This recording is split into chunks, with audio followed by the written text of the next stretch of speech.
Ассалаумалейкум, құрметті менің YouTube көрермендерім. Бүгінгі тақырып тоже бір актуальный тақырыптардың бірі. Ең алдымен лайк басып, каналға тіркеліп алыңыз. Лайк басып жіберейік. Мен массажға барам ғой үйлеріне. Сол кезде байқаймын.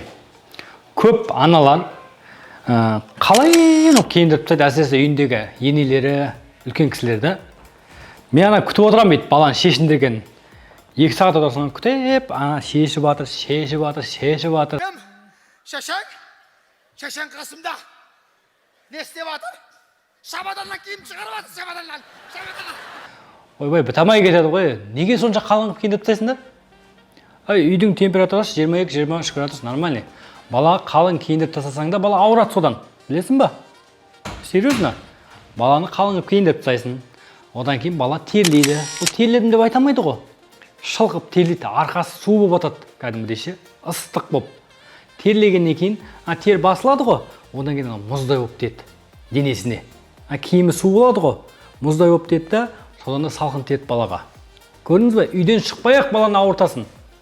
Қалың киіндірудің қажеті жоқ, басын қымтап тастайды, нәски кигізіп тастайды, 2 қабат, 3 қабатта палзун ки. Ойбай, анам бар ғой бит. Нервім шыдамай кетеді. Апа, не шешіндірамай кетесің? Апасы ғой дейді, әжесі ғой дейді да. Жаурайды деп киіндіріп тастағанда көрші ше. Түсініңіздер ғой да, құрметті аналар, баланы қалың қылып киіндіріп тастаудың қажеті жоқ үйде жүрген кезде. Әңгіме жоқ. Шомылдырғаннан кейін кішкене бір 15-20 минут киіндір, жылыстау үшін да, немесе далаға шығатын кезде киіндір. Так үйде жүрген кезде жұқа бір немен жүре берсін. Нормальный. Главное, үйдің температурасы жылы болса болды. Ол бала жаурайды деп, одан сайын балаға керісінше баланы ауыртып алып жатады.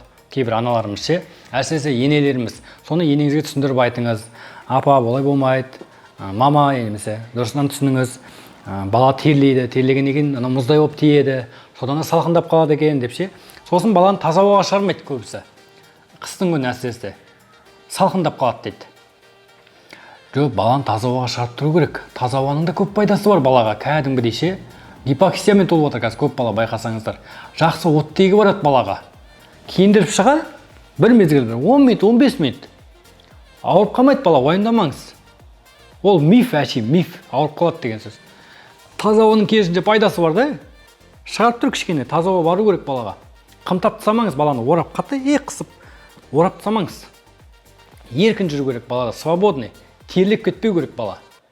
Түсініңіз ғой, сосын тағы да салқын тиеді, қай жағдайда. Балада мысалы емізеді ғой.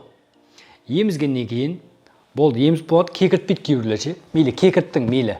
Еміз болғаннан кейін баланы тастайды да, ана сүті бүйтіп ағады да құлағына тиеді.